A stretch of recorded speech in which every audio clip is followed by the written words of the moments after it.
Welcome to We Should Start a Podcast, the only podcast within a podcast. Each week we'll attempt to create the next hit audio show as we pitch our brightest ideas for pods about anything and everything. But more often than not, pretty much nothing. I am your host, Pod Master and Commander Dino, and joining me on this rainy St. Patrick's Day weekend are my good friends, Pod Master Chief Danders, and Davey Hogan is here too. Let's get into it.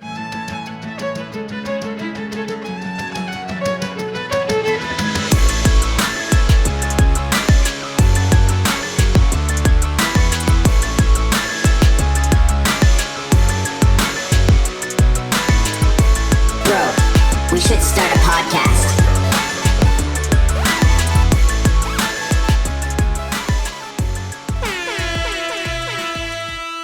Welcome back to We Should Start a Podcast. It is Paddy's Day. Woo! It's actually not really, though. It's 2 days before Paddy's Day, and by the time anyone hears this, it will be 2 months after Paddy's Day. So you'll have to listen to this in 2026. Yeah, but nevertheless, we are here, and we are celebrating our patron saint in a way I'm sure he would be bitterly disappointed in podcasting. But he'd be very pleased with your bespoke drop. That was absolutely fab. I Bespoke drop? loved it. I did. Yet another effort that I spent way too much time crafting. Well, Bob Geldof getting knighthood sitting around on his bum anyway, so fair play. Yeah. No, I'm in the Paddy's Day spirit. So I thought we needed to zhuzh up this podcast, put it in the same headspace as us. I'm Dino, your host for today, and I'm joined as always by Danders, who you've already heard. Danders, tell the people how you are and tell them what your relationship is to St. Patrick. Do you have a godly relationship with St. Patrick? He's my second cousin once removed. I basically, British born, moved to Ireland when I just turned 6, grew up under the patronage of St. Paddy himself. Wasn't St. Patrick British? It's true. He was stolen by Irish same. pirates. We have exactly the same backstory. Yeah. Including driving out snakes. He dedicated his life to God. Yeah. You dedicated your life to Pod. Yeah. Getting him in early. I like it. Yeah. Danders holds a very special place in my St. Patrick's Day history because is that what you're after? Yeah. In our school days, we always used to do a party, a celebration the night before St. Patrick's Day, and we called it Panders Day. Yeah, the rationale is that basically we would get Paddy's Day off at school, but so we were at school, right? So we couldn't be drinking and coming in the next day hungover. So the day before became the kind of de facto celebration, and Danders and Paddy combined makes Panders. So there's big that shout out to surprise. Danders' parents. Yeah, they were drink incredible hosts in your house. It was, to be fair, awesome. To a bunch of rampant teenagers. Yeah. Panda memorabilia everywhere as well, of course. We went a completely different way. Yeah. We wanted to make it as un-Irish as possible. Like. Yeah. A big Kung Fu Panda celebration.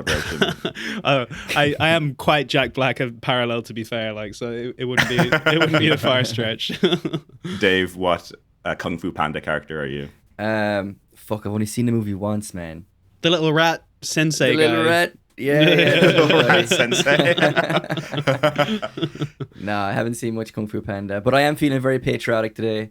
Similar to what you were explaining for school, we have to celebrate it on the Saturday 2 days beforehand here in Vancouver, which kind of sucks, but fuck it, we'll do it. There's no parade or not. Sorry, Dave. Sorry. There we go.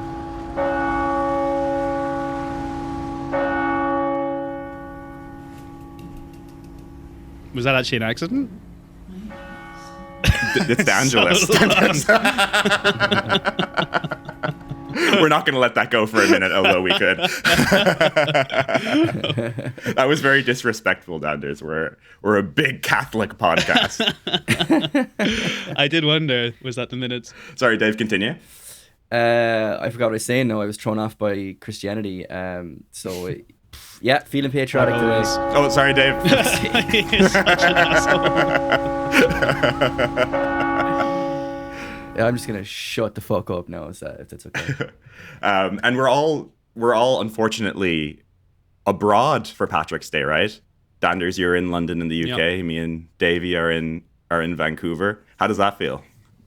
Feels like a normal day. Which one are you asking? Both of you. Like, what do you think? Like, do you prefer to be home for it? Obviously, probably. Yes. Oh, yeah, it's an 100%. interesting question. You know, I'd love to be somewhere like New York for Paddy's Day. I'd say they'd be mental there. Oh, yeah. And a lot of Americans have said how much they'd love to be in Ireland for Paddy's Day. And what I always say is like, it's messier than it sounds. Like you just get up, you get up and start drinking and puking like morning time, you know, no breakfast, like so and to be honest, it isn't just that. Like you could get in with the dirt and the puke and the drink, but like it's extremely hard to get in anywhere. The parade basically locks down the entire city during the day, so like if you get stuck on the wrong side of the road as your friend, you can't like join up or anything like that.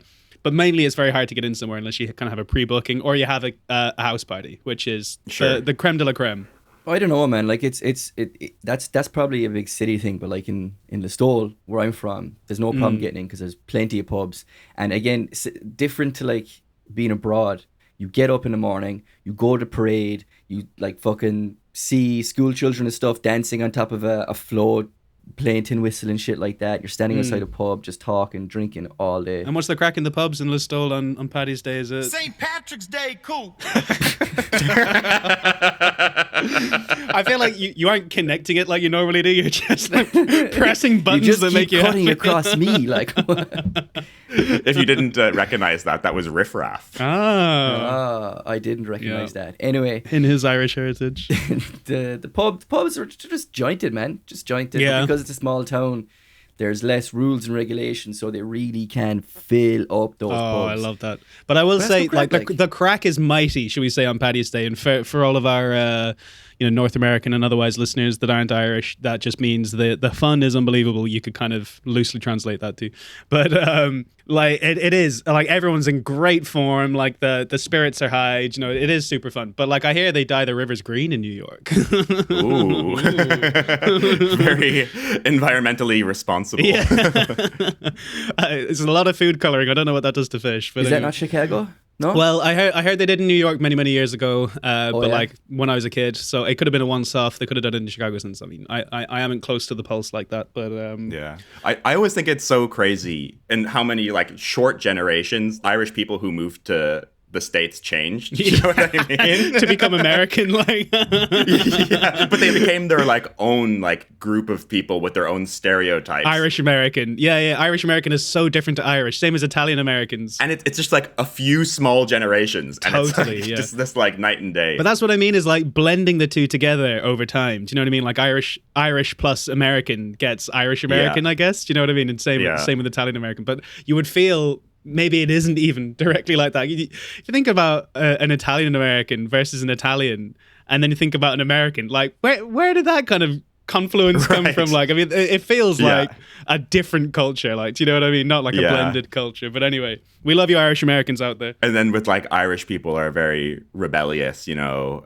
against the Brits and ruling countries, like, yeah. establishment. And then all the Irish who moved to America are like, okay, we're going to be cops. And we love America and Ireland.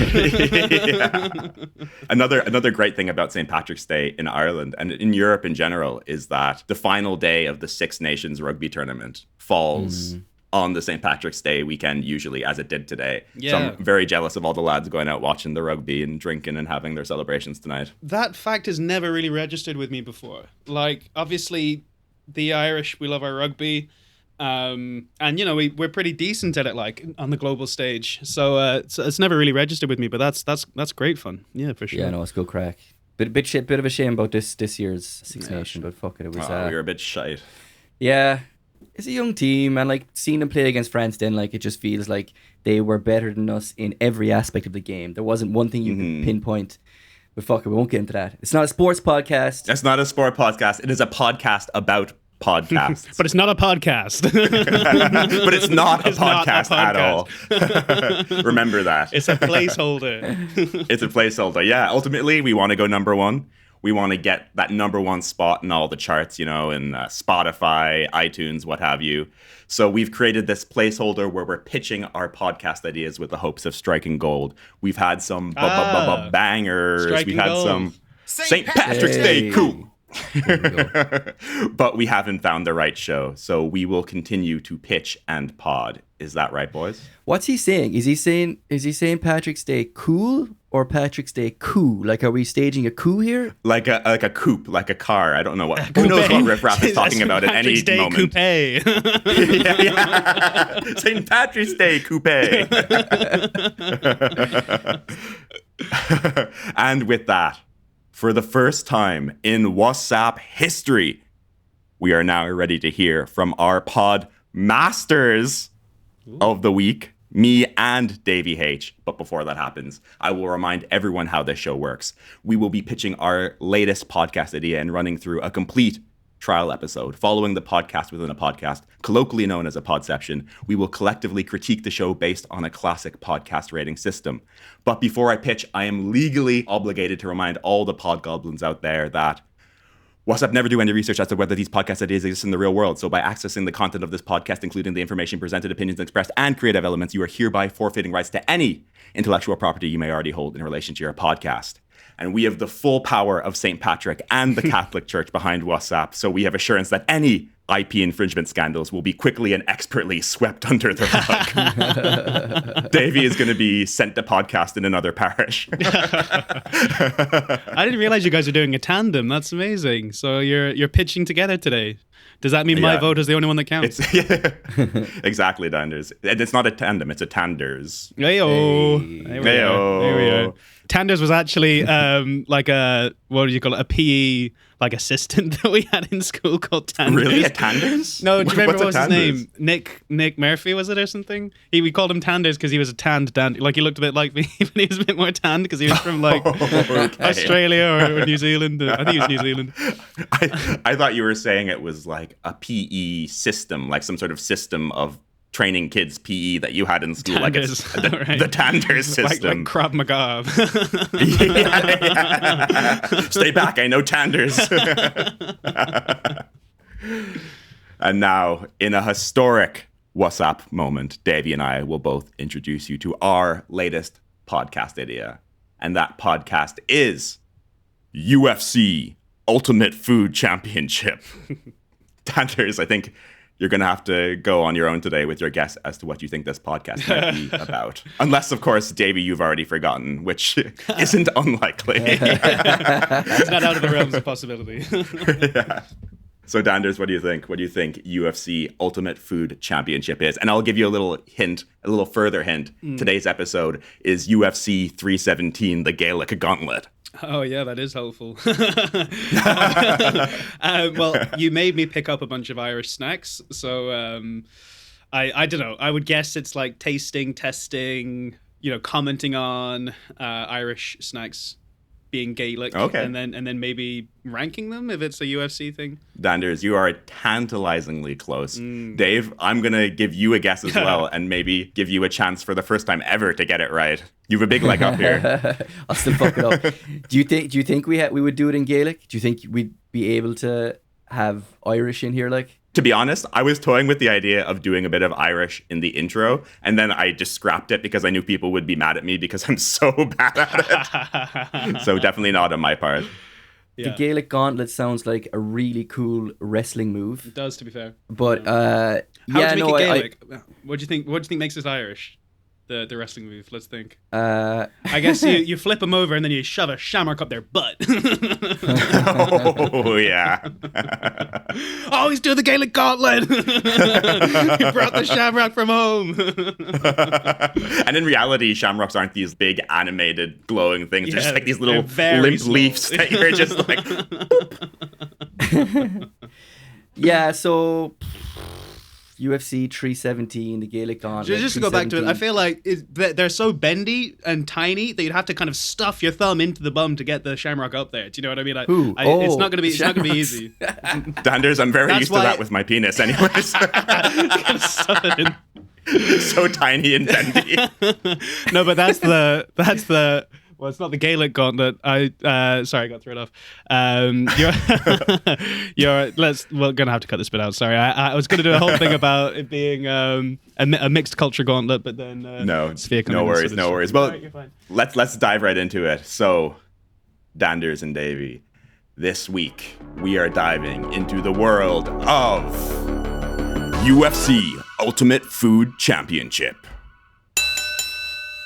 You are tuning in to UFC 317 Ultimate Food Championship. Tonight, in honor of St. Patrick's Day, we will be running the Gaelic Gauntlet as some of Ireland's most classic confectionaries face off in morsel combat.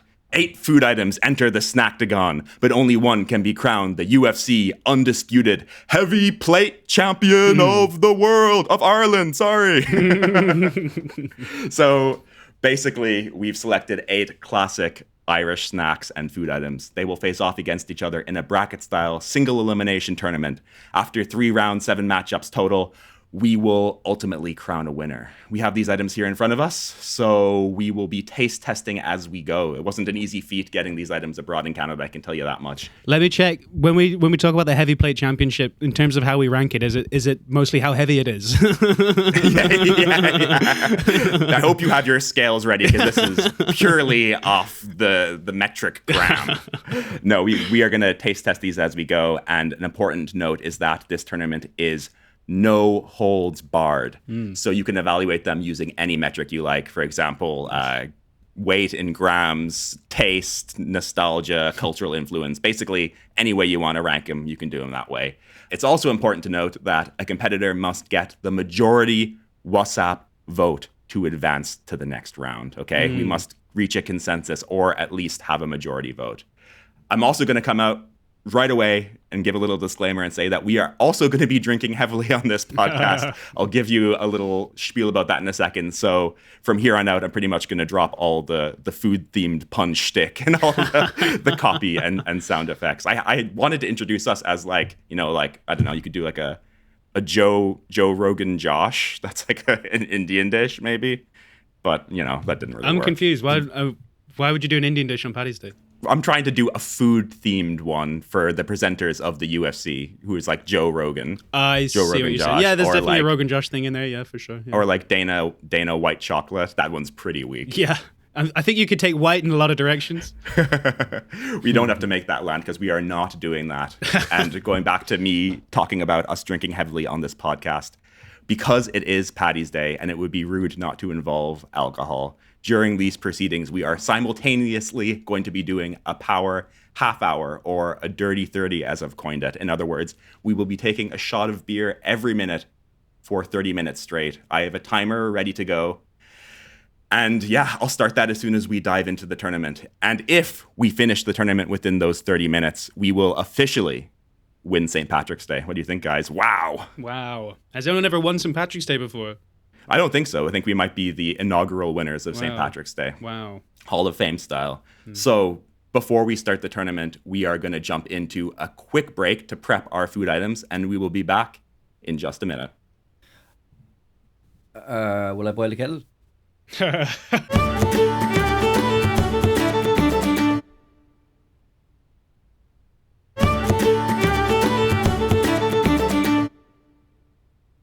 Welcome back to UFC 317 Ultimate Food Championship. Tonight, in honor of St. Patrick's Day, we are running the Gaelic Gauntlet, and we are just about to jump into it. I am going to start the Dirty 30 half-hour power hour timer now in 5, 4, 3, 2, 1.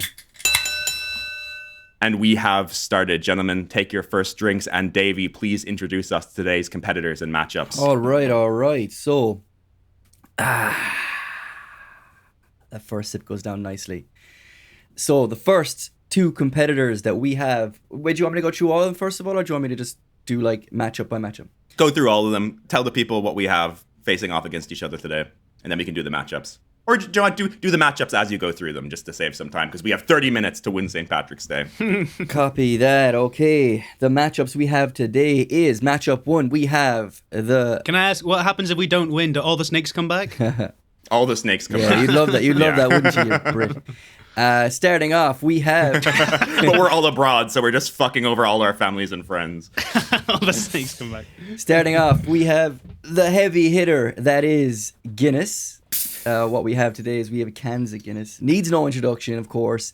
And Guinness is going head-to-head in his first bout against A pub favorite, big favorite of mine, Smith's bacon fries. That small little packet of bacon fries you get in the pub generally. Explain that maybe more to the North American audience. Bacon fries, for our American or North American listeners, bacon fries, it's a small little, let's say half the size of pack of potatoes, and it's just bacon fries. I don't know how to explain it. It's little potato chips, taste like bacon. You use potatoes in the explanation, so you're already You're already floundering. They are very, very small packet kind of crisps that like they obviously taste like bacon. They're like a compounded artificial flavoring of bacon. But you know what as well, and it's something I literally only just picked up on now. They're shaped like little bits of bacon. That never really occurred They to are. me, Yeah. which is nice. And they have the best texture out of any chip out there. They're tasty as fuck. I'm a bit sad because they don't really have bacon fries. The brand in Britain, they have Frazzles, which the Brits love, but they're kind of puffier, like a bloated bacon fry. Yeah. And I actually love the texture of a bacon fry, so I feel like I'll be remiss today. But They're more kind of what you're describing is kind of more like a puff snack, whereas like these bacon fries, they're a lot more compact. They're like more concentrated. They're dense. Yeah. I'm sure I've had something similar to that. And why don't you tell us about that next That matchup, next Dave? matchup, just on the low side of the bracket, we got a children's favorite, very cheap. Oh, just keep fucking sipping. I've automated me interrupting Dave. I don't have to press my soundboard anymore. Yeah, in the second matchup, we got our first competitor. We got the big dog, Freddo. Classic. Can't beat it. Love a Freddo. Price has gone up gradually over the last 20 years since we were children. But, you know. Yeah. Used to be 20 cents. And for anyone out there who doesn't know, a Freddo is Cadbury's product. It's like a little small dairy milk frog. Yeah, that's the best description, actually, yeah. Do you think, is there a Mrs. Freddo, do you think? A Mrs. Freddo. Is that ever been a product that's been Freddo? released? Well, then you'd have to do baby Freddos, and they're already pretty small. Maybe they're tiny. That would actually be nice. small. Like, do you know, like the bags of Magic Stars, like that, but tiny little frogs? That would be kind of nice. Like little spawn, Frog like little spawn, yeah. tadpoles. So they just call it frog spawn. Freddo spawn. Freddo's come. I think we've made our millions, guys. Moving swiftly onwards, Freddo is in a matchup. Wait. How do you drink Freddo's cum, or do you eat little one by one little tadpoles one by one that are chocolate Is this like shaped, the soup debate, whether you eat or drink soup? Is it the same for cum? Oh, yeah, that's a fair point. But I mean, this is for a product that has yet to exist, so we'll workshop it. We'll workshop it. It's like a hot chocolate product where, do you know, where it comes in like little It comes. little solid comes. It's congealed. It comes in solid cums. Yeah. Anyways, moving on. Moving to swiftly potatoes. onwards to the matchup, we got Freddo versus another big dog here. We got Tatoes. Freddo versus Jason. We're 2 minutes into the half-hour power, and it's already mayhem. Just let me get through it, please. Yeah. Okay. Oh, there we go. Okay. We got Go for it. Tatoes. We got Tatoes up against Freddo. Tatoes is probably, alongside Guinness, probably the most iconic Irish product there is globally. Barry's tea. There's Barry's tea, but I mean, if you ask, like, I wonder, does the average North American know what Barry's tea is? I would be surprised if they know what Tatoes is. I guess just from interactions with Irish Oh yeah, people. I've been asked about Tatoes, Guinness, Jameson, and Kerrygold butter actually, very frequently. Oh, That's clearly Kerrygold's people a big one. who've interacted with See, Irish people. that's fair do you know too. What I mean, that's clearly like, oh, I've heard about this. Yeah, you know that's what I also a mean? very fair point. But anyway. As I'm sipping through this beer, I'm looking to my right side and seeing a cup of tea that I am not going to enjoy drinking. Let's move on to the next bracket. The next matchup, we have another big hitter. We got Jameson, known... Fuck's sake. That automated timer has better timing than me. It's not hard. Just once a minute. We have Jameson, distilled and made in Cork. Classic. Middleton. And that's mine and Dino's story. It's right next door, literally next door to where we went to school. And a funny side story, if you'll allow me, Dave, that we made bow and arrows with this historian guy that came in when we were in first year. And he made we were allowed to fire the longbow in the back of the school, and one of them went over the wall into the Jameson distillery. So we ruined it for the next years, who were not allowed to shoot bow and arrows because they are dangerous weapons. Anyway, proceed. We're so privileged. There's a bow and arrow guy came into our school. Yeah, those are the days. Most of the times when other people say that, that's like an active school shooter. Yeah, you've been in North America too long. That's what happens in that movie. We need to talk about Kevin. I've never seen that. Adapted from a book. He goes into the gymnasium during like a dance or something with a bow and arrow and just lets him have it. Anyways, moving on. What do we have after Jameson there, Dave? We got Jameson matching up against Builder's favorite, Lucozade. Yeah. Oh, Lucozade. I can never warm up to Banger. it, to be honest. I like Lucozade Sport. I die for Lucozade Sport. But just Lucozade Energy. Do you need to explain what Lucozade is? So Lucozade is, there's nothing really comparable in North America. I suppose it's kind of like an energized version of Fanta. It's an orange based. Do you know what? I'll give you a bit of a background. Apparently, it used to be used to cure like common colds and stuff in Ireland back in like the 19th century, late 18th century probably as well, because it's just basically glucose and water, like. And so it was rebranded when kind of sugar went when sugar went a bit mad in the 20th century, in terms of kind of being vilified, rightly or wrongly. It was rebranded as an energy drink because it's basically shuttling glucose straight to the veins, because that's how science works. And then they did the sports shoot-offs and everything else, and now they're massively successful. But you'll get like old ladies coming up to you when you're working in coffee shops asking for Lucozade when they're feeling unwell and stuff like that. Listen. And also, Danders, don't talk about science on this podcast. We are a Catholic Church podcast. We don't talk about science. Yeah, man, builders love it. I remember doing work with my father when I was younger, and like just be working with 3 or 4 lads, and they just fucking bottles of Lucozade scattered all over the van. Could never warm up to it, but I respect it. Another big heavy hitter. So yeah, that's Jameson versus Lucozade. The next bracket, we're going a little different for this one. We have the first competitor is Penguin Bars. Penguin Bar. Oh. Genuinely vexed. It's the interruption and the fact that I have to drink as well. So we got Penguin Bars. They are small little kind of biscuit chocolate bars. They are covered in chocolate. If anyone's familiar with Tim Tams from Australia, sorry to keep interrupting you, Dave, you're doing a great job. If anyone's familiar with Tim Tams in Australia, they're very similar, but there's a joke on the back, which is one of the Easter eggs of the penguin culture. And we will call out those jokes in that matchup, because it will go towards whether Penguin is able to overcome its competitor, who is a combination. We got a tag team here. Bit of an unfair matchup, but we got Barry's tea and chocolate digestives. This could be the most classic Irish one. Did you guys get chocolate? Oh, good. On the note that you guys sent me, it just said digestives. I'm glad I took the initiative to get chocolate one. Yeah. We had plain ones. We had an extra pack recently for Sophia was making a cake.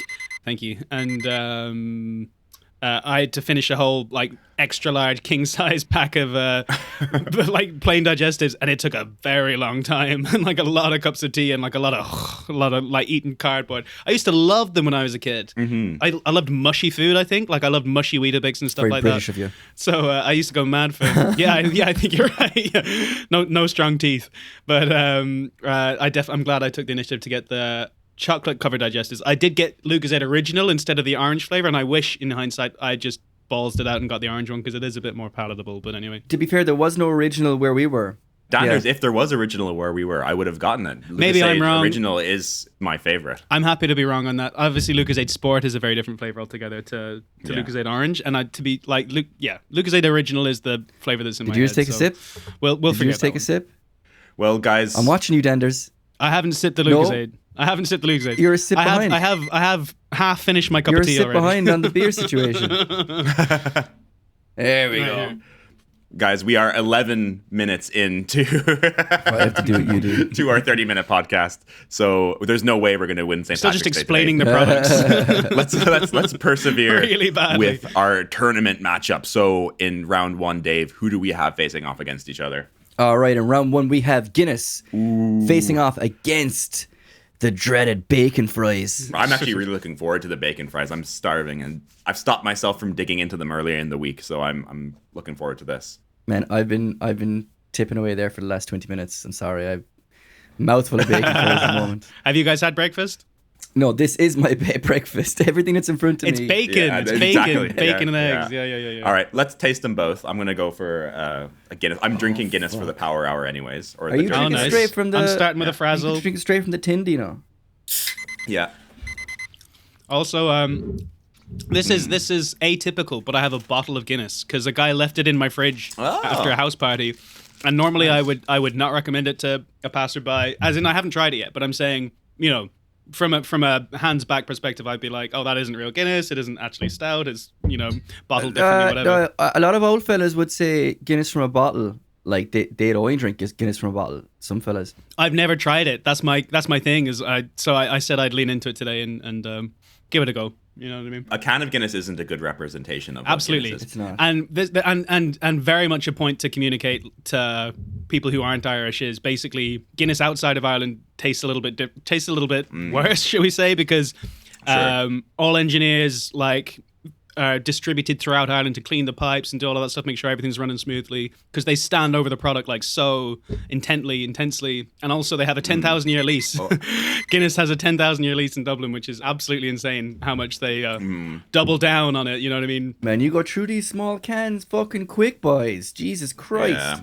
Yeah. These bacon fries are absolutely hitting aren't they? today. Oh my god, they're so good. And I apologize to anyone out there with misophonia, which is an aversion to the sound of people eating, because there's going to be a lot of that. Those kinds of people probably aren't listening to this show.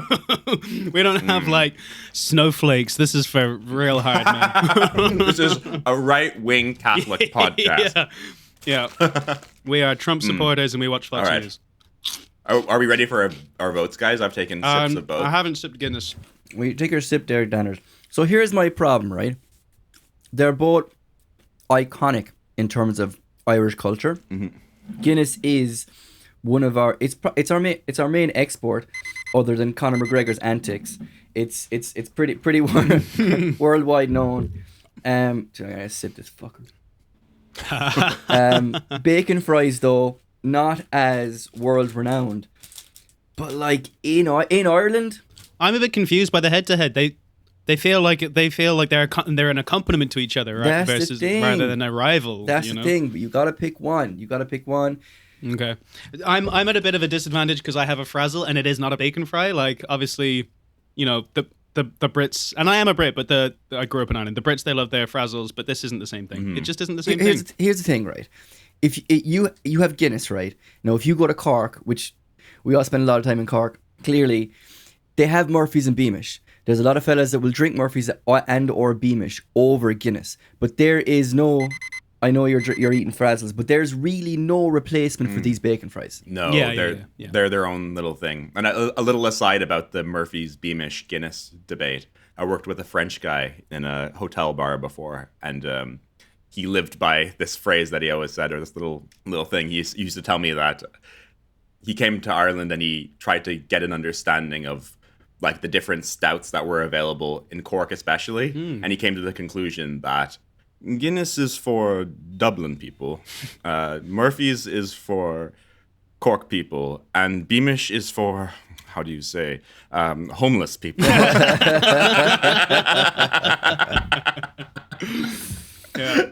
Yeah, I can think of a buddy of mine that likes Beamish. That fits pretty well. That's all three of our Cork listeners tuning off right now.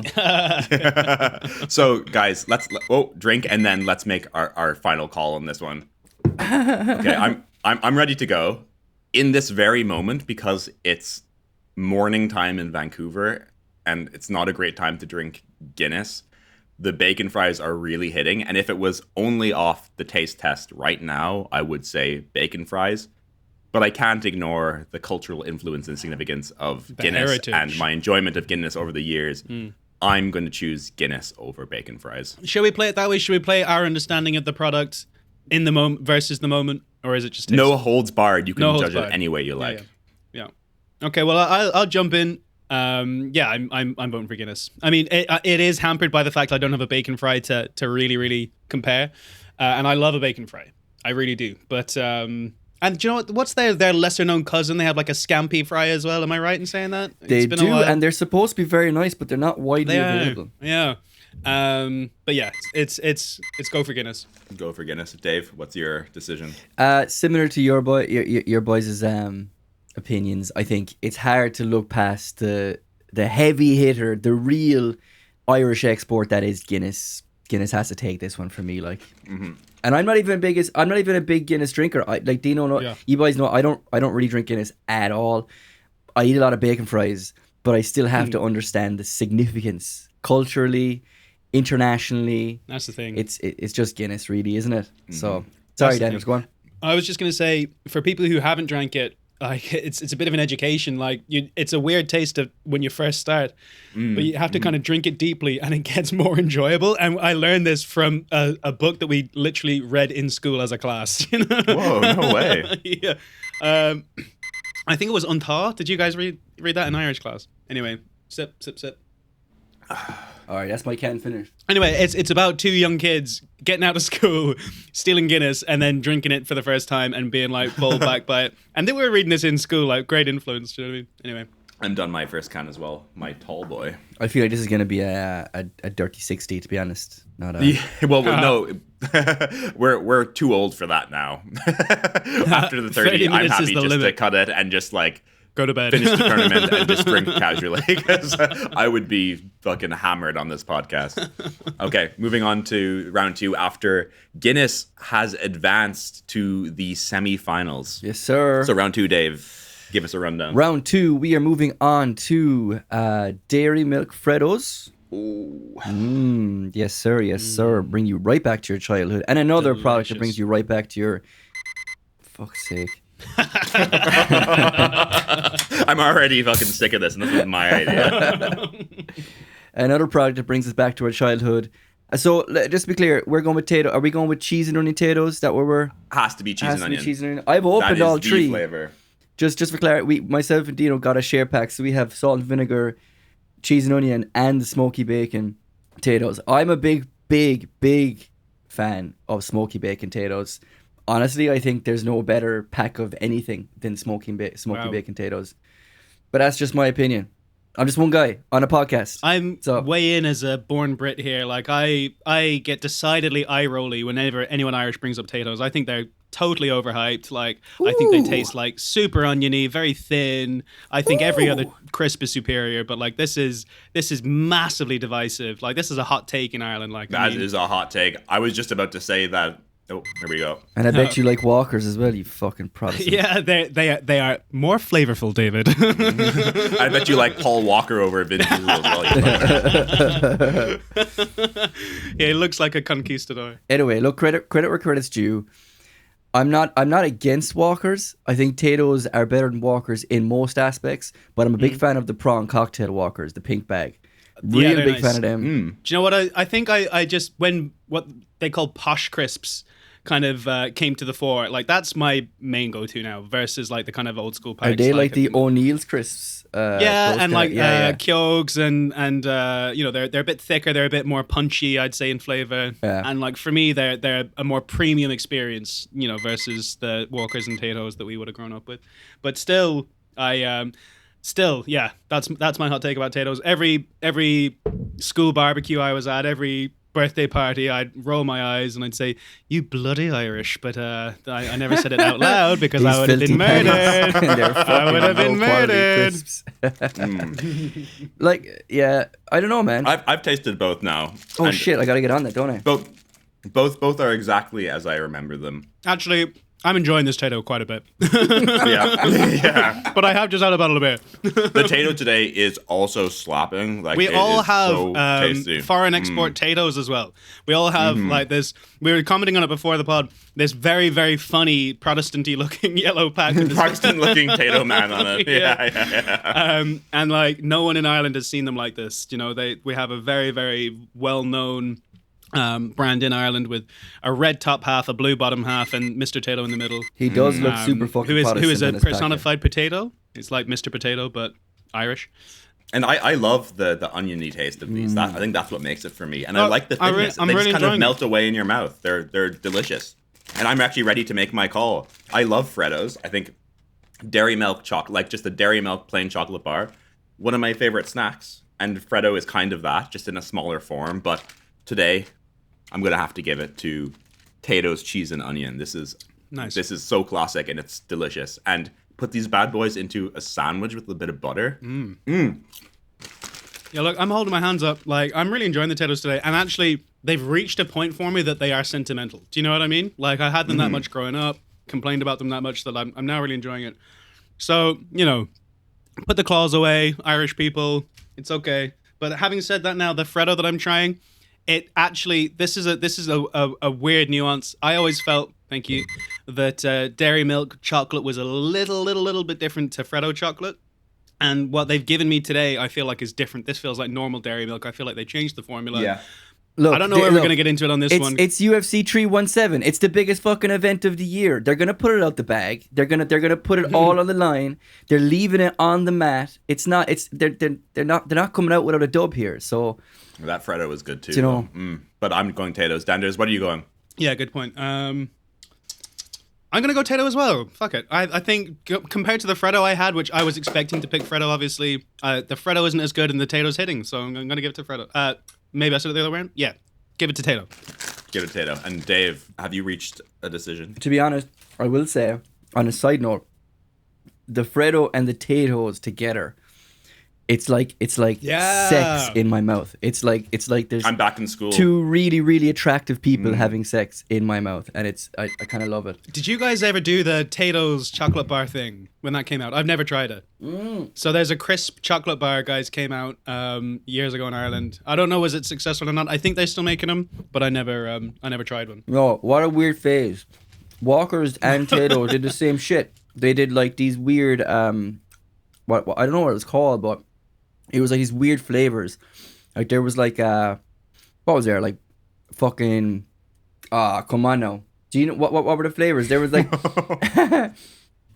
weird Tato flavors. There was like a phase. Just choose your pick. We don't need to do this segment. We can move on. I'm just like watching the timer go down, hoping that it's going to interrupt Dave. But what was it? There was like chips and curry and shit like that. There was like Here, you need Googling lessons, man. Are you literally Googling weird Tato flavors to try and find that moment in time that you're talking about?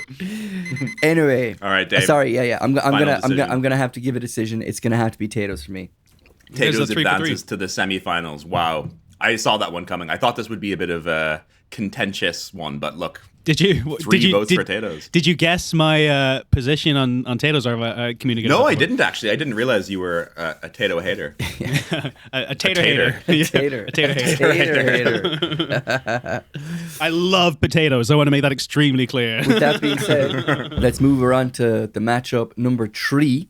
This is going to be a tough one, boys. Not going to lie, because we're going to have to bust open some fucking whiskey here. We have Jameson versus Lucozade. And you can take the Jameson as your like shot or drink for the Dirty 30. No, so that's not how it works, Daniel. Oh, you want to do an on top of the beer? The sip is the sip. The sip is the sip. It's a separate situation. Next year we can have like solid rules, like the sip is the sip can be a rule. The sip is the sip. Rule number 1, the sip is the sip. Rule number 2, the sip is the sip. You guys seen Fight Club? I have to admit, I don't have regular Jameson. Every time I go home to Ireland, I get one of those Method and Madness bottles. I really like them. They're like Method and Madness is nice. They have like a micro distillery where they do small batch like experimental whiskeys, and that's what I'm.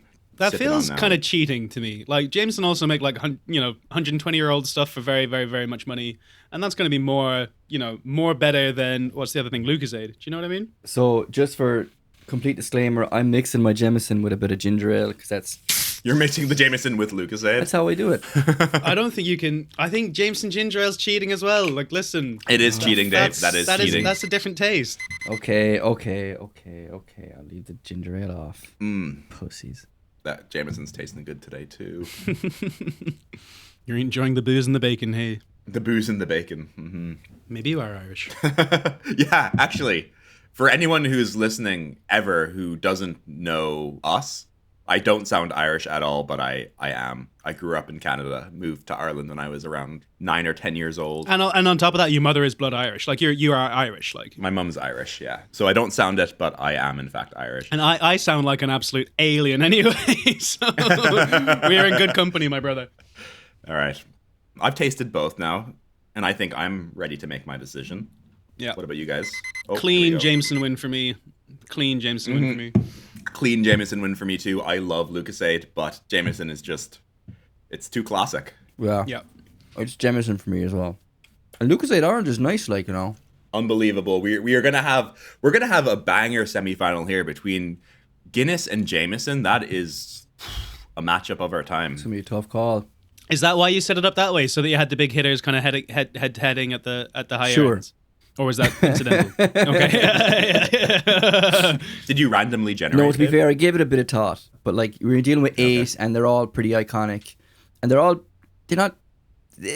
pretty diverse, I guess. Maybe they're all kind of pub based, really, like except for the tea and the penguin. Yeah. But that's the culture. That right? is the culture. You could probably still get digestives in Barry tea in a You pub could in if you asked Ireland, for in sure. fairness. Yeah. Oh, for fuck's sake. Such a labor. I'm gonna say I'm quite drunk now. Yeah. It's lucky we're on the last minute of the Dirty 30. Are we on the last minute already? Holy shit. We are bad at this. So Jameson advances to the semifinals. Wow, that's going to be an incredible semifinal matchup there between Guinness and Jameson. But for now, we have to move on to our final first round matchup, which is, Dave. Do you know, it's kind of the calm before the storm here, because round 2 is going to be an absolute banger. We have penguin bars versus a duo. Oh, the Dirty 30 is over. Take your final sip, boys. Cheers. Although I Cheers do to recommend St. that Patrick. you continue to drink. Yeah, cheers to St. Start Patrick. that shit again. You've won this time, St. Patrick, but we'll be back next year. Those damn snakes. Do you want to start it that again, shit Dave? again. Do you want to do it? Do you want to Start do a that power bitch hour? again. Okay, I don't know if I have Wild. enough beer to do a power hour. But let's do it. Such a Dino. Do you not answer. have a full bottle of Jameson in front of you, like I do? I have Jameson, and Right, I have. you can I have take one more baby can of sips. Guinness. Start that shit again. Take a Okay. baby sip of Jamie. Cool. We'll be started again. Go on then. This is an unprecedented moment in WhatsApp history. The Dirty 30 has, in fact, rolled over A sexy into 60. a power hour. I mean, the Dirty 30 was already unprecedented, so this is unprecedented. Yeah. To be very, very honest, the only reason I did a Dirty 30 instead of a power hour was because I didn't think I would be able to get you boys on board for doing a full hour of drinking. You probably wouldn't have. But here we are. look, And we are in the we'll have to final crack. first round of our tournament. Dave. All right, where was I? We got in our final round 1 mashup. Excuse me, sorry. Mouthful of potatoes and a heart full of patriotism. We got penguin chocolate bars, chocolate biscuit bars, versus Barry's tea and fuck's sake, man, it keeps interrupting me. This is your idea, Dave. It was over. We were supposed to be done here. Who said? Anyway, Yeah. penguin bars versus Barry's tea and digestives. Chocolate digestives is what we have on board tonight. I think maybe they need explaining as well. Chocolate digestives need explaining. And Barry's tea, fair play. Barry's tea is just normal hot tea, but Barry's is a very strong flavour. Strong tea bag in Ireland. Very, very, very beloved by Irish people. Dave can explain the digestives. The digestives are... See, I'm struggling to pull examples from North American culture that you could compare it to. I feel like it's closest to like a kind of a graham cracker type thing. Yeah, actually. But like a bit sweeter, a bit thicker. And this one has chocolate on one side. Picture like a cheesecake crumb, like, you know, like The crumb. the crumb on a cheesecake. That's kind of what like a digestive biscuit is. Yeah, that, but solid with one layer of chocolate on one side. They also have like ones with caramel and stuff, but this is the classic one. Covered in chocolate. Also, Graham is Graham, Americans. Graham is spelled the same. Yeah. It's Graham. And do you know Graham Norton? All the Americans call him Graham. So that's just a weird Is little that a bit for thing? you guys. And one of the ones that annoys me as well, and I used to be on the other side of it, was Barry and Berry, like Barry's tea, Barry's tea. as if it's like a strawberry, you know. Really? You used to say Barry's tea. Wow. Yeah, No, and, yeah, but like Barry. when I Barry. try to tell people that it's like Barry's, they actually can't even pronounce it Yeah. But it's a different spelling. He's saying Americans say berries. That's what he's saying. because the name in America and Canada, Barry, is pronounced Berry. What a bunch of Yes. Well, we're goobers. just talking about pronunciation, like as in And like Gary. Gary, Graham, but like we're just Gary. saying Gary. Gary? It's just how you use your vowels. Huh? Like if someone from any different country, No. What? this guy, this fucking guy.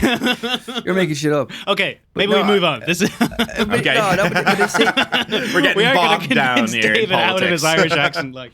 But What does the Catholic Church say? That's our podcast. right, let's get into it. Let's get into it. Okay, because my tea is getting cold. We got penguin bars versus Barry's tea and a digestive. So are we dipping the digestive is the question. let's read our jokes first.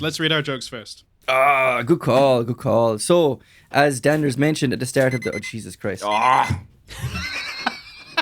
As Danders mentioned at the start of the podcast, penguin bars, each of them have a little joke on the inside of the wrapper, like the inside of the lip on the wrapper. Is that what you call it? The inside of the lip? No, it's as good a word as any. So this yeah. just says, What do you have, Dave? how does a penguin make pancakes? Oh no, I have the same one. Oh, really? And we are across the world from each other, brother. We're connected by this penguin bar. That's nice. It That's is, kind of nice. I Yeah, feel it is connected sweet. to you I feel- in a I feel weird- warm inside. a weird Yeah, way. yeah. That's all the Freddo sperm. The warmest of all materials. So yeah, Okay, what's the answer? with its flippers. That's so bad. People have also forgotten the question by. Yeah. Yeah. It's also better than all the jokes that I've made on this podcast. He's getting outdone by some intern in penguin bars. yeah. Literally. Lads. I have another one. Why don't penguins like rock music?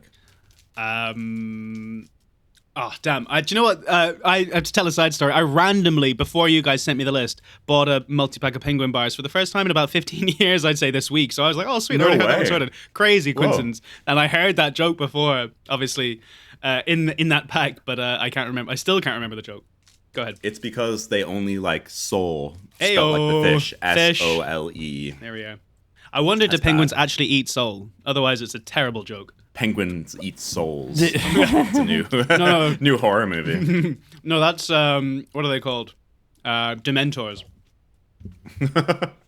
Nice one, Danders. Okay. That was unnecessary, Tino, to be completely honest. Everything that's gone on this episode, like. yeah. Anyway, it's all out of love, man. Come on. Are you gonna dip? Yeah. Okay. So maybe this is another thing that needs explaining. In, I would say, the British Isles, the whole kind of area, biscuits are dipped in tea, and I don't mean biscuits like. To be fair, do we even have any North American listeners?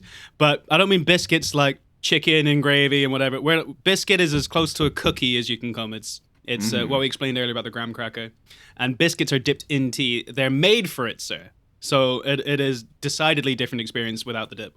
I'm ready to answer. I've tasted both. I love the jokes on the penguins. They're great, but this Barry's tea and digestive combination is exquisite. Can't beat it. Even though there's Jameson, Guinness, and Old Milwaukee in my belly, this still tastes. The most Irish of beers. Yeah, I second that. Do you know what? I haven't even tried the penguin yet. It's open. I've tried them this week already. I remember the taste.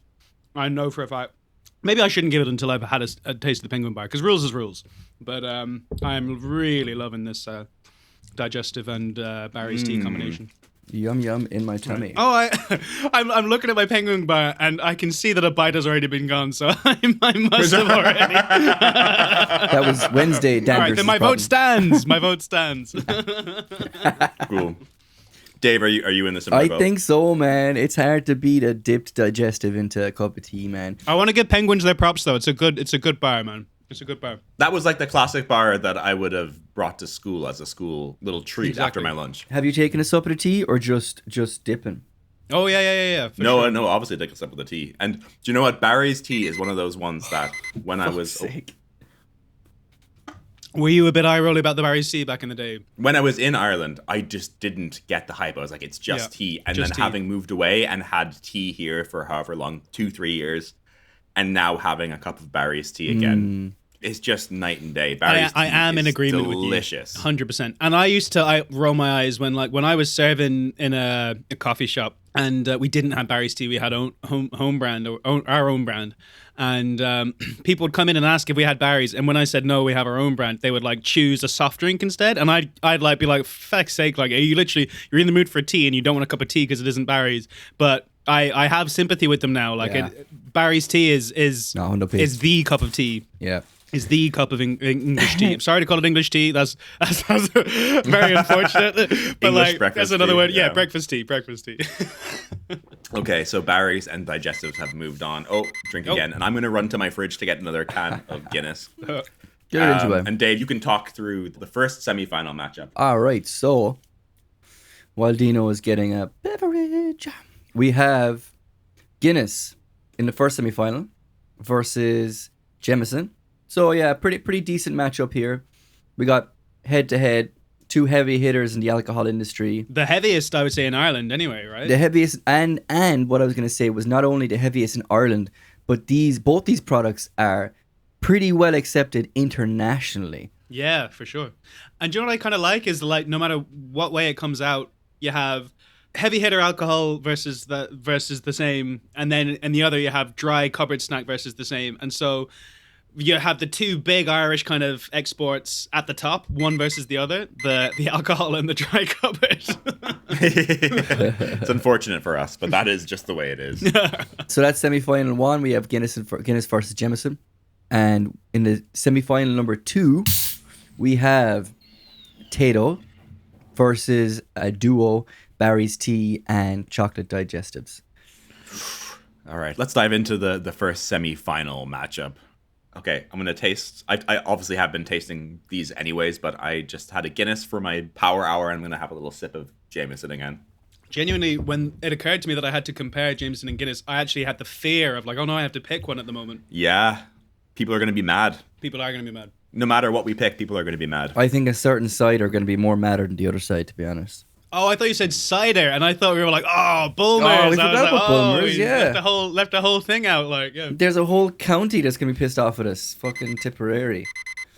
Just like... I accidentally opened 2 packs of Taylor. Man, like, I went... a friend of mine in college was from Carrick-on-Shore, and we went to his 21st back in college. And... sorry. Excuse me. Christ, that was so intense. That was immense, that one. Like a Disney burp. Being from anywhere that isn't Tipperary, you go to like these small Irish bars and you have old fellas sitting at the bar drinking Guinness, and like some fellas drink Heineken, but mainly it's just Guinness. And then we went to Carrick-on-Shore, and there's this old Irish bar, same as everywhere else in Ireland, and there's fellas there just chugging cider, man, just Bulmers across the fucking bar, and it just baffled me. I was like, this is crazy. But we were only like, a few minutes from the Bulmers factory, so they were like pretty well ingrained. That's very interesting, though. Yeah. I think so. But that's very, very interesting. Threw me for a loop big time to see like old fellas drinking, what I was drinking at 19. Yeah. I thought you were drinking Blue Wicked at 19. Yeah, all the old fellas sipping on Smirnoff Ice. Doing shots of Sambuca. Okay, I'm ready to make my decision. This is very controversial, but considering that both of these Irish drink items have, I believe, the same kind of cultural influence, maybe Guinness a little bit more, but this is completely personal preference and what is hitting right now, and I'm going to go with Jameson. Mm-hmm. I hear that. Danders? Yeah, similar vein. Like I find it a bit painful to vote on. I really, really enjoy them both. They both have a very firm place in my heart. And maybe I'm enjoying the Guinness a little bit more today.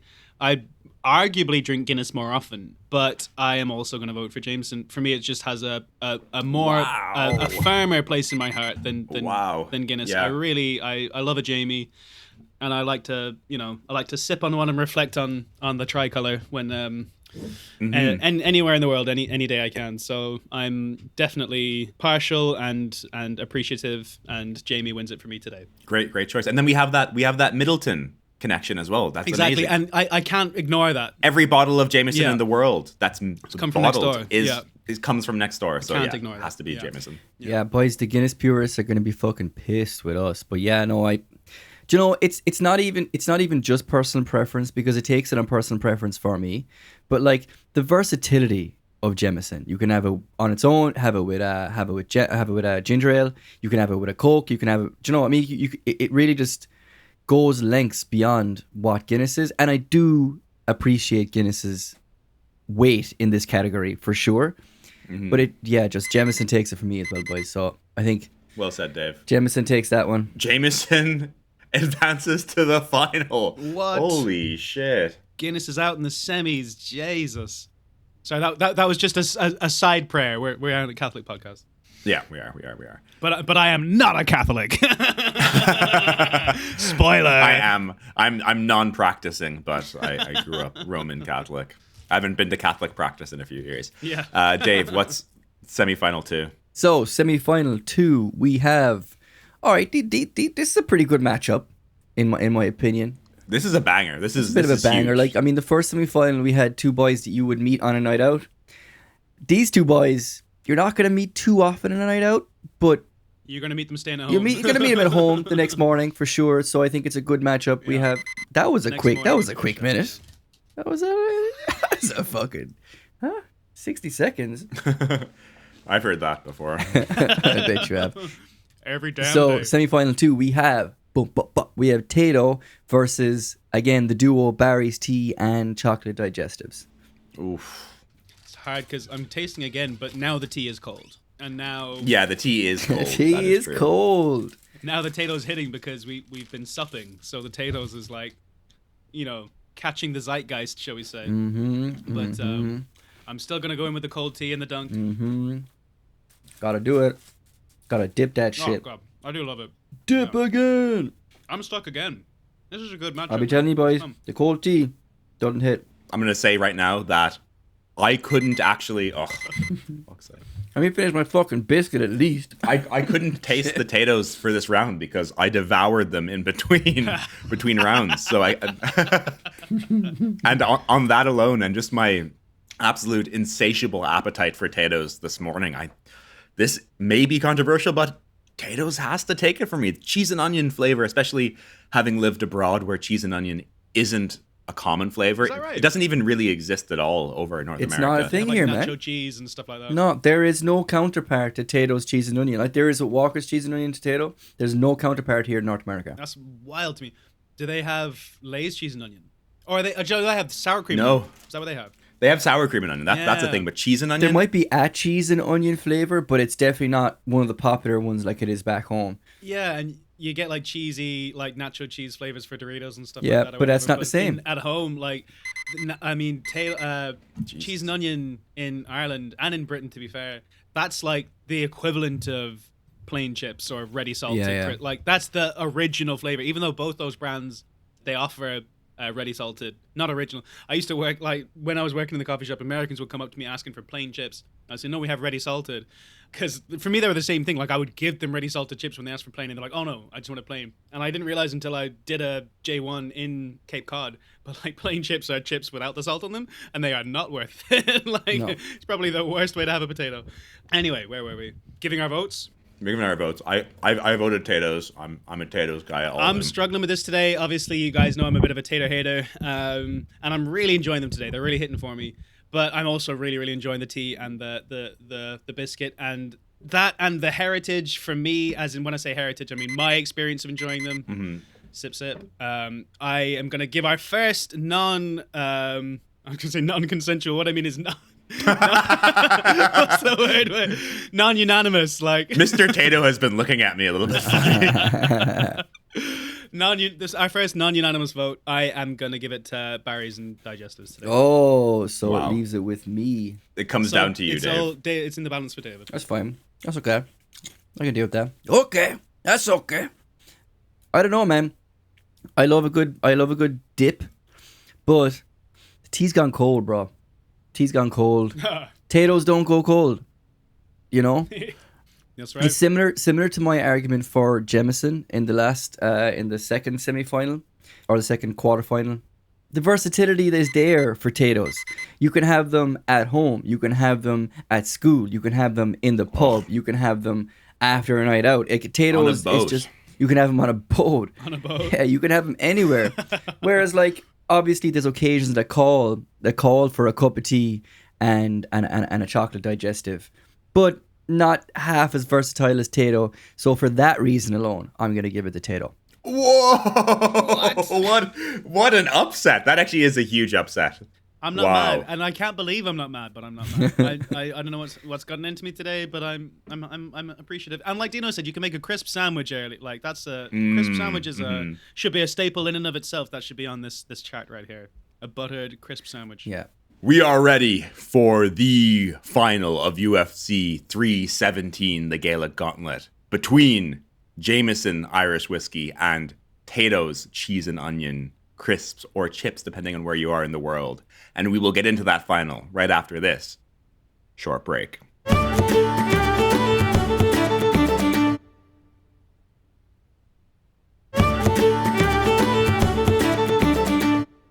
Welcome back to the Gaelic Gauntlet, UFC 317. It is the final. We have an absolutely incredible matchup here for the final. We have an alarm that's about to go off to drink. Okay. We have in our final here, we have Jameson versus Tato's. This is two behemoths in their own right. This is a showdown for the ages. This is they Showdown will talk for the about ages. this for centuries to come. This here moment. And who better to judge than one Canadian guy, one British guy, and a man from Kerry? Well, Dave has a British parent. I want to point that out for our listeners. That's true. So we're not none of us are pure Irish, but neither was St. Patrick. So this is perfect.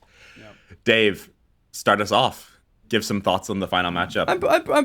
I'm proud to have some bit of British lineage because it gives me a sense of understanding of both worlds, of which I can really deduce that we got absolutely raped by the English. Oh, here we go. That's cutting me off right honest, right on time. yeah, that's funny. No, look, I mean, they did it to everyone in the world, you know. I mean, Ireland got the worst of it because they were like next door neighbors of terrorists, basically. But like, yeah, it was a bad era. Unless you ask an imperialist, and they'll say, "Look, you know, that's human nature, and we did it successfully." Let's just say things would have gone a little bit differently for Ireland if Mark Wahlberg was around at that time. And if his ancestors stayed in Ireland. But you know that story about Mark Wahlberg was meant to be on the flight on 9/11 for the Twin Towers. No. And in an interview subsequently, he said that he was like, let's just say if I was on that plane, things would have gone a little bit different. It's such a ridiculous thing to say. It's such an inflated sense of self-importance. It's banana. Hold on, I gotta pour some more. Jamie and Ginger. I remember. Yeah, you're good. Remember my brother telling me about this interview you watched with him, and Mark Wahlberg had gone vegan, and he was the guy was like, "Well, okay, so what's your favorite protein powder?" He's like, "Oh, I don't know. I mean, now that I'm vegan, I guess it's vegan protein powder." I was like, right, so okay, a well-reached decision. Like he was like backing veganism for this entire podcast, like talking about whatever. And Josh was saying he was looking very scrawny. Just put that in there. Yeah. Did you see him on Ellen doing his 40 pull-ups? No, I didn't. He was on there for an interview, and she was like, so how many pull-ups can you do in one go? And he was like, yeah, on a normal day, probably about 40.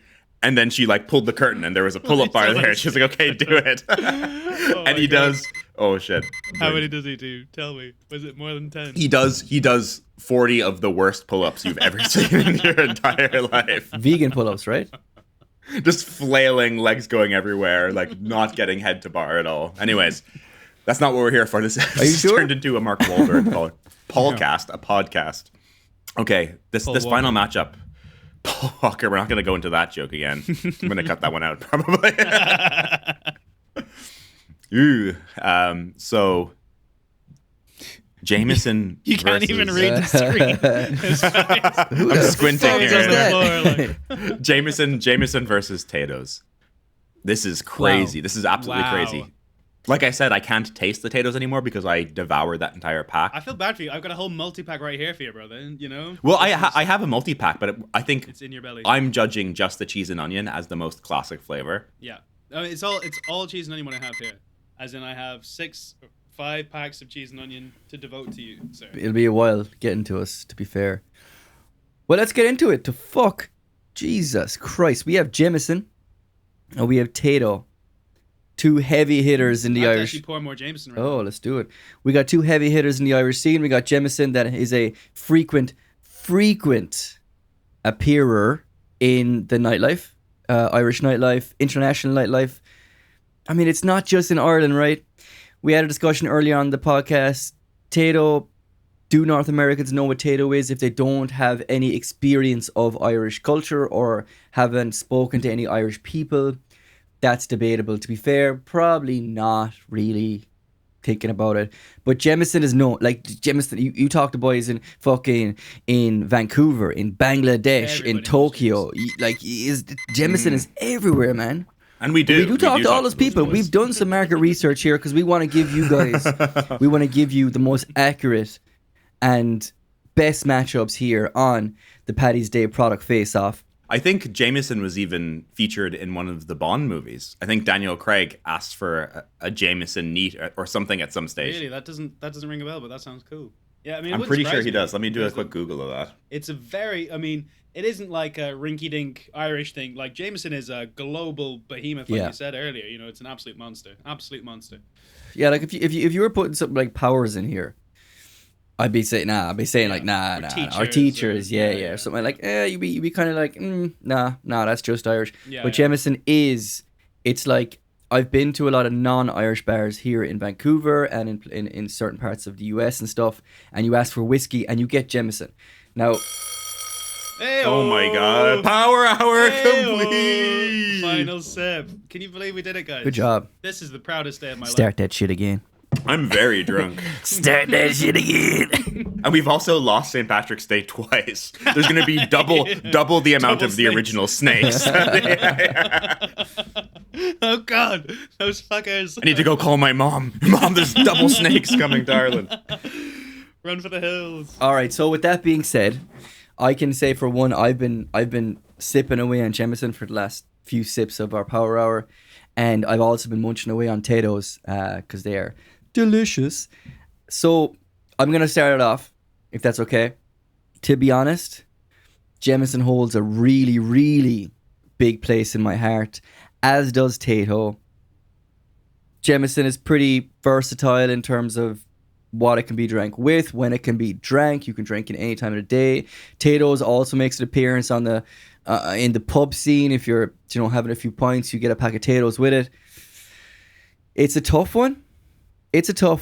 But with consideration for global scale, bang for your buck, impact on your day, Jameson Jameson takes Does it Jameson for me. impact your day often? No, but I'm saying like you should talk to someone. If Jameson really ruined my day. I mean in a positive light. If you have a few glasses of Jameson, you're pretty you can get tipsy for the day. You have one pack of Tato's and you forget about it an hour later. For all those reasons that I just described, I think Jameson takes this bout for me. Dave, that is a great opinion. I'm right there with you, honestly. St. Patrick's Day, cool. Oh, the soundboard is back. It's been a minute. I saw that as well, that you clicked it and then it took a delay and then you had to like invent conversation for another couple of seconds until it came yeah. That's just the way the soundboard works. I'm at its mercy. So anyways, like you said, Dave, I think that Jameson has had more of an impact on my life than Tato's has. For better or for worse, we're not going to get into that. But, as someone who didn't grow up in Ireland, this wasn't a staple in my diet, or it didn't feature that often in my life until I was around, the 10-year mark or above. So I didn't grow up with Tato's. And obviously I didn't grow up with Jameson, but I wouldn't have been drinking Jameson when I was between 1 and 10 years old anyways. And ever since then, I've always taken Tato's for granted. Like they're just like the standard chip that's around, and I have enjoyed them when I've had them, but I never thought about them. But Jameson is something that I really enjoy, and I've always enjoyed Jameson. And honestly, when I finished school, I was considering going into the Jameson graduate program to become a master distiller. That's how much I liked Jameson. That's how much I liked the whole ethos and like process behind making the product. Not only just the taste, but the whole process around it. I really intrigued me. Is that like the only whiskey you like, Jameson? No, it's not. It's not the only whiskey I like. I like a lot of other whiskeys, but Jameson is the one that has had a place in my heart because of the regional connection. You know, it's like every bottle in the world is made right next door. And the only reason I didn't do that master distiller course is because the very year that I was going to apply for it, they changed the entry requirements so that you could only go into it if you were of a chemical engineering background. Oh my god! So that kind of fucked me. That's crazy. But all that being said, you didn't get enough points for Jameson. Yeah, I didn't get enough points for Jameson. I did so Mr. badly in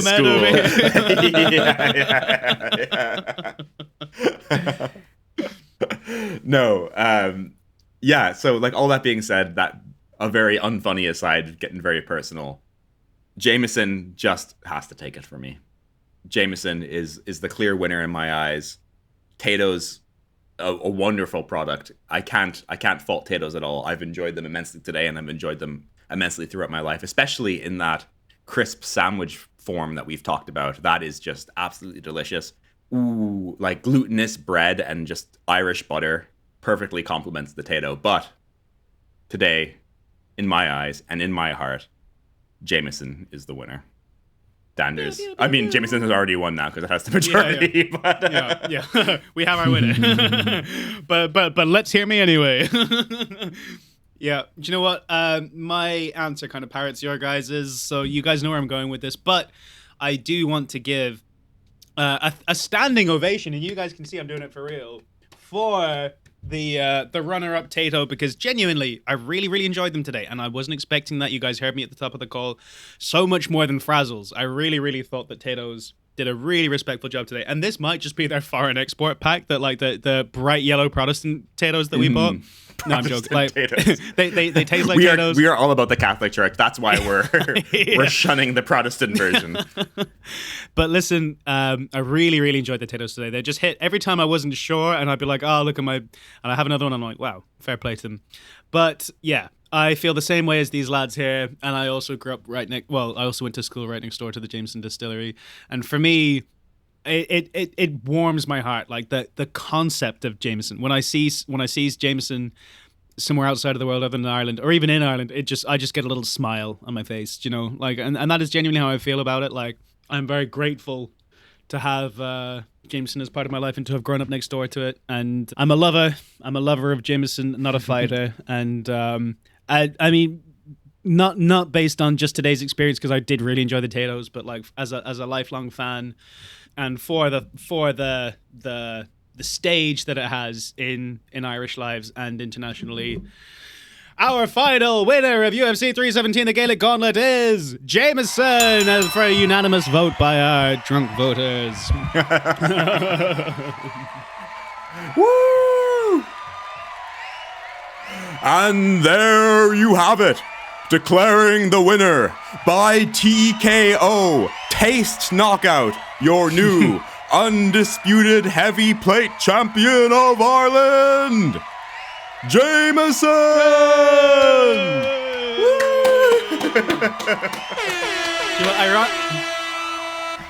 Ironically, wow. It probably was the heaviest product on the table as well. So it probably is the heaviest plate. Yeah.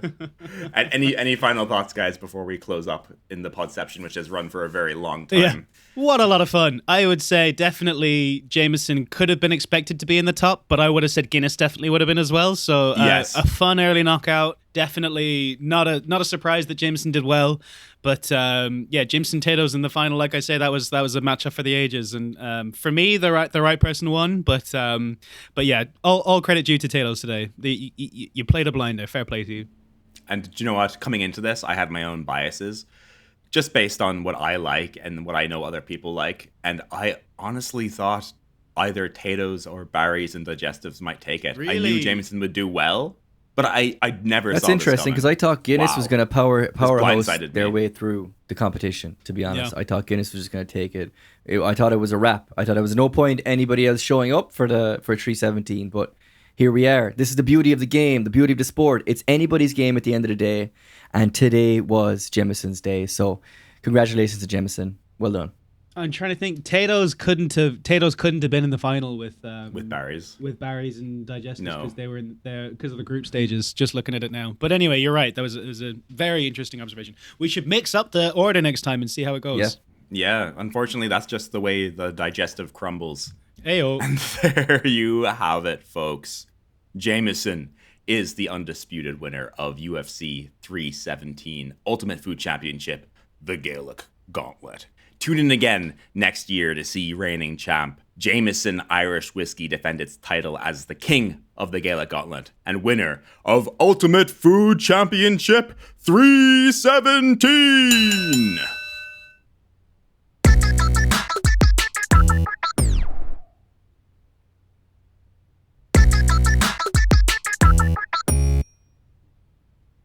Welcome back to We Should Start a Podcast. Already in drunken progress. I'm quite inebriated at this stage. We set out to do a dirty 30 or a half-hour power hour. Dave kind of strong-armed us into doing a full power hour. You didn't take any convincing. What are you talking about? Yeah. But then the first minute that it happened, he scoffed like, oh, yeah. And the podcast that we just heard was UFC Ultimate Food Championship, and this episode was UFC 317, the Gaelic Gauntlet. Wow, I had a lot of fun in that one, guys. Let me ask what the 317 was about. Is that Irish? Whoa. No, we need to figure this one out now. First of all, Danders, you need to know that in Canada, the way dates are written is month first. So think about it. 17th. Oh, yeah. You should need to know that. You should have copped that. Why did you write it in the North American way? You should have written it in the Irish way. 17-3 would have struck home straight away for me. Anyway. But that's been done. We're already on 314 in the actual UFC sphere. So there's like a little inside baseball. Yeah. A little inside baseball. Yeah, so we just heard UFC Ultimate Food Championship, the Gaelic Gauntlet, and Jameson Irish Whiskey came out on top. A bit of an underdog. We all knew that Jameson would do well, but wow. Never really saw that one coming. Incredible. Don't make unnecessary journeys. Don't take risks on treacherous roads. What's she doing the Camino? What's going on there? You never heard that? I put it in one of my favorite. Oh yeah, viral you Irish. showed that me before. Yeah. That's Teresa Mannion. She's Don't like take getting absolutely journeys. abused by like some storm. Yeah, one of my favorites. Anyways, as always, we will critique UFC Ultimate Food Championship using the classic rating system based on 3 criteria. And those criteria are, number 1, the concept or the general idea of the show. Number 2 is the longevity. Do we think this show has legs to grow? And number 3, and most importantly, is the pod sauce. The pod sauce is the je ne sais quoi flair spice to the podcast that makes it a winner. Pod sauce could be literally anything you enjoyed from the pod or something you think gave the pod some extra flavor. This week's pod sauce segment is sponsored by The Sauce, which I suppose is alcohol in slang terms. Sponsored by the sauce. Okay. Yeah. You know, like I'm on the sauce. But that could also be like saucy. Like lost Saucy in the sauce? sauce. That kind of, yeah. Yeah. But cool. That's a big get. So now officially WSSAP is backed by alcohol and the Catholic Church. And mayonnaise. So I think we've pretty much decimated our chances of ever getting real sponsors in the future. Alcohol and the Catholic Church. Those are our 2 main sponsors, our backers. And Big Mayo, which is one of the biggest deterrents for international sponsors, obviously, for obvious reasons. Yeah. You know. And also Dave's nickname. Hey, Big Mayo, yeah. That's what we all called him in UFC class. Not he's that so they have large a and UFC white. class, but anyway. UFC class. I want to be an ultimate fighting champion. I go white during the winter and I go brown during the summer. You just gotta bear with me. I'm gonna get a tan soon. It's gonna be okay. Anyways, guys, after discussing the 3 criteria, which are, again, concept, longevity, and pod sauce, we will each give our final rating of this week's podcast. Will UFC Ultimate Food Championship, UFC 317, the Gaelic Gauntlet, be a smash hit or should we trash it? I'm going to take you guys through this rating section now, boys. Jesus, this is going to be a tough edit. First of all, concept. Dave, what did you think of the concept of the show? It's kind of a no-brainer, really, considering the time of year it is. We're all Irish at heart, so it's, you know, man, it was fun to put products against each other. It's all something we would have grown up with. We'd all have very special and fond experiences with each of these products. So it was fun to just kind of fucking throw them against each other in a kind of UFC cage match kind of style. The Snacktagon. The Snackdown. How did we not see that coming? Snackdown. Oh, all right, run it back. We're going to start this again. Start it again. Snackdown is good. No, man. I enjoyed the concept. It was fun to do. So it's a good concept. It's a thumbs up from me on concept. Nice. Wow. Good opinion, Thanks. Dave. Of our podcast. Podmasters of the week. Danders. Yeah, that's a good What do you think of the opinion.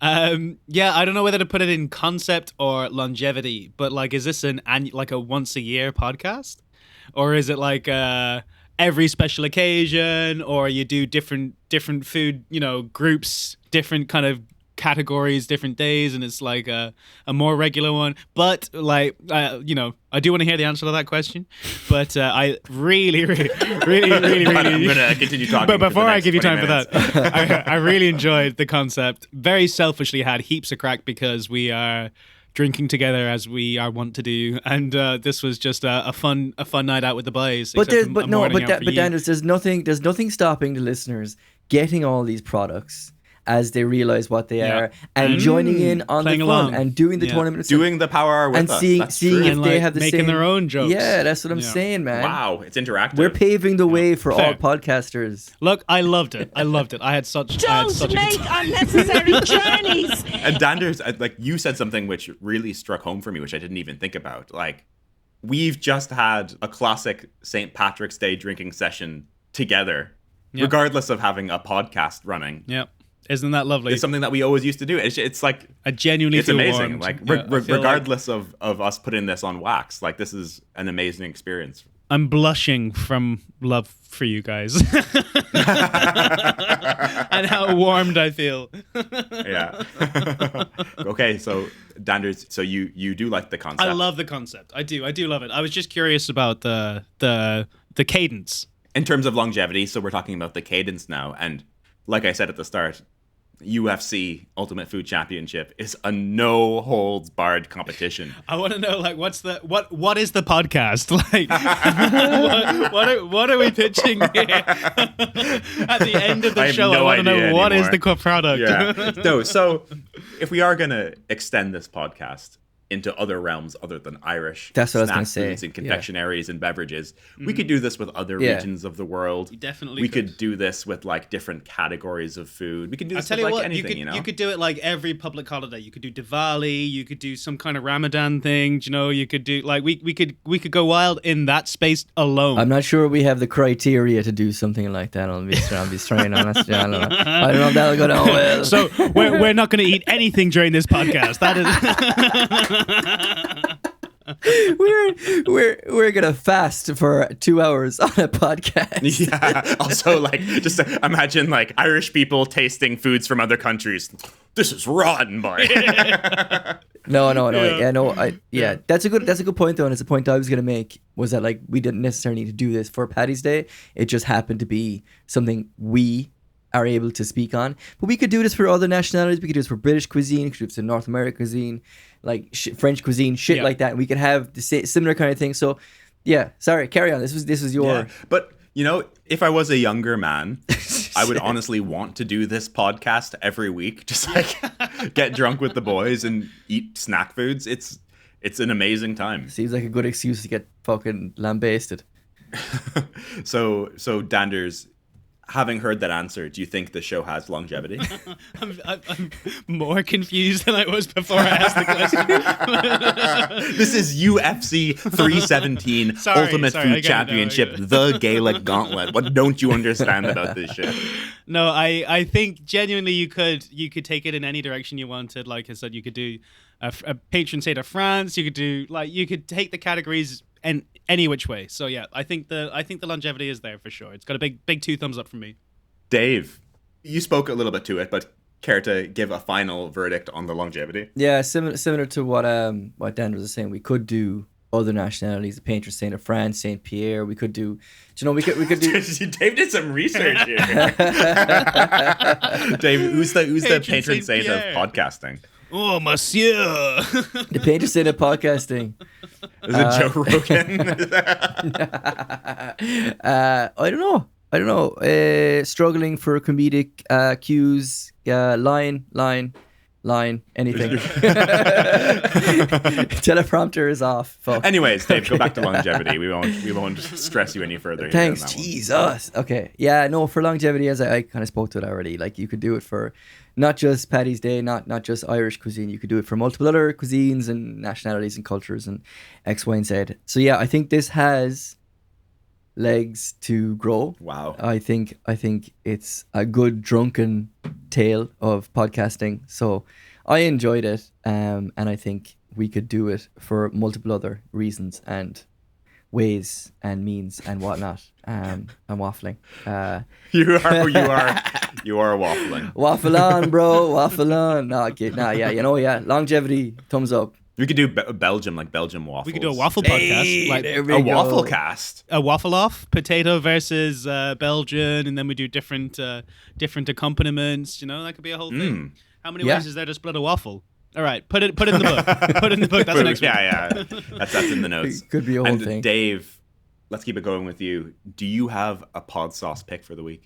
I'll be honest, man. I just love fucking snacking on these fucking things. I'm not meant to pick a pod sauce pick, but I thoroughly enjoyed my little snack breakfast, my little treat breakfast. It felt a bit naughty, Never have I had so many treats open in front of me that I can just devour all at once. I think this is the only podcast where we could accept everybody having the same pod sauce, which is absolutely pigging out on these fucking snacks. But for me, I'd say the sauce is the sauce. I enjoyed drinking with you boys, man. There we go. There we go. Yeah, love it. No, man, they're fucking tasty. Bacon fries, man. Cheese and onion potatoes, whiskey, fucking chocolate digestives, penguin bars. I can't go wrong, really, can you? And I'm just going to pose a question to you guys now because I have a very strong answer for this. If this competition was based off the taste in the moment today, what would have won? And my answer is bacon fries, because those bacon fries just slapped me across the face today and said, "How are you, Daddy?" All day. It was just fries. I feel, Danders, I'm genuinely feel sorry for you for not actually having these, because I've had multiple types of bacon fries in my lifetime, but these, nothing ever compares to the Smith's bacon fries you get in pubs, man. You're not wrong. The Frazzles didn't hit for me. Like, they were nice, they were fine, they were plenty fine, but as luck and a fair wind and upsets would have it, potatoes are my winner for the day. Holy shit! I love that. I enjoyed them so much. I'm being serious. We're shifting the paradigm on this podcast. We're changing. That is awesome. Right here. Yeah. And do you know what? For me and Davey, anyways, our pick of bacon fries that went out first round. That just shows the complexity. I know, but to be fair, the bacon fries and everything else behind these things. It was against Guinness. It was putting the men against the boys here. It was a tough one, and it's just bacon fries are amazing. And yes, to your question, Dino, bacon fries takes it for me big time. But like Guinness is just a heavy hitter. That's just a big heavy hitter. You're putting a heavyweight against a lightweight there. It's just tough. And I hate to say it, but I feel like I do like Guinness. I like Murphy's a lot more, but I feel in a way I succumb to a little bit of peer pressure, not from you guys, but society at large, for putting Guinness ahead of bacon fries. Well, look, I tell you this, like, that stuff is real. Like, it isn't like peer pressure or status or whatever doesn't exist. I mean, like, every single human is moved by that needle, or however you want to put it. Like, so to pretend like that's excluded from the voting category, it just isn't realistic. Like, I mean, we appreciate things for the value that they have for other people as well, and it creates a kind of a collective mystique. Do you know what I mean? Like, I think for the fact that Guinness has massive kind of international cachet. Like, I don't think that's anything to consider a confounding factor, unless it tastes like dog shit. Like, I think we should be proud of it. You know what I mean? You know, I will say in the fourth round one bout between Penguin and Digestives plus Barry's Tea, I think if we had swapped out, let's say, Penguin for bacon fries or Barry's Tea for bacon fries, I think bacon fries probably would have gone all the way to the final, because it would have been in the semi against Tato, and then you'd have Tato and bacon fries. And I'll be honest, boys, I love Tato's. Bacon fries, though that specific bacon fries probably would have put it up against Tato for me. And on the day, I probably would have given it to bacon fries, which means for me, it would have gone all the way. It was just unlucky. The seeding was unlucky. It was just how it came out of the ball at the time, just how it rolled. So that's the fun thing about tournaments. A different day. You know? Yeah, a different day. Different day. That's the way the dice rolls in the Snacktagon. Yeah. And we, at the end of the day, did crown a heavy plate champion of Ireland, which was Jameson. A very deserved winner. Do you want to use your morsel one again? Morsel combo? Yeah. And there you have it, folks, with a resounding positive response. UFC Ultimate Food Championship is a certifiable smash hit. But at WSSAP, we like to hedge our bets. So until we can get this bad boy into production, we will continue plotting, pitching, and of course potting until we are certain we have the next pod smash on our hands.